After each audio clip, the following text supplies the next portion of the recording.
Assalamualaikum warahmatullahi wabarakatuh. Sampurasun. Tepang deui sareng simkuring pun Fitranaya Aulia dina program Warta Basa Sunda. Pamirsa, aya warta naon dina dinten ayeuna teh? Mangga urang sakseni warta salengkepna.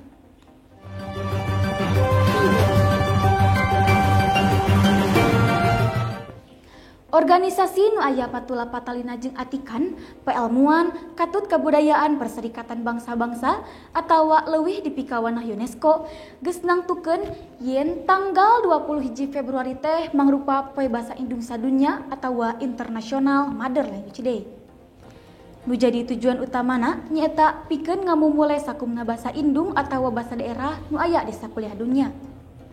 Eta hal teh payus jeung peraturan daerah Provinsi Jawa Barat nomor 14 tahun 2014 nu mangrupa parobahan tina peraturan daerah Provinsi Jawa Barat nomor 5 tahun 2003 ngeunaan miara basa, sastra jeung aksara Sunda. Tisaprak aya katangtuan kitu, ampir sakabeh nu mibanda basa indung atawa basa daerah unggal tanggal 21 Februari masyarakatna objek ngarayakeun rupaning kagiatan minang kami eling tur ngareah-reah Poe Basa Indung teh kaasup di Tatar Pasundan. Kagiatan nu dayakeun di sawatara wewengkon di Tatar Pasundan kayani ngayakeun rupa-rupa pasanggiri nyieun meme nu eusina mangrupa ngieling Poe Basa Indung, war pangajak ka balarea sangkan miara tur ngagunakeun basa indung ngaliwatan bender jeung saniskara kagiatan kasundaan sejeuna.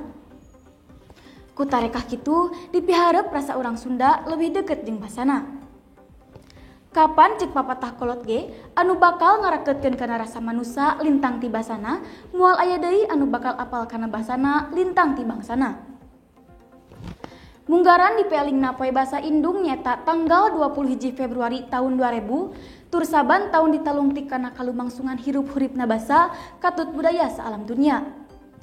Tina hasil panalungtikan salah sahiji lembaga nu mibanda keahlian pikeun nalungtik kalumangsungan basa saalam dunya, Sumner Institute of Linguistics, katangen leuwih ti 6.000 basa saalam dunya masih kene digunakeun dina campur gaul sapopoe. Anapun basa Sunda dina hasil eta panalungtikan ditetelakeun digunakeun keneh ku 27 juta panyatur. Tetela rea keneh nu ngagunakeun basa Sunda. Mugia bae basa katut budaya Sunda di alam kasajagatan tetep nanjung. Pamirsa, mung sakitu nu kapihatur warta dina Wanda Basa Sunda danget ayeuna. Simkuring pun Fitranaya Aulia, amit mundur, amit mungkur. Wassalamualaikum warahmatullahi wabarakatuh.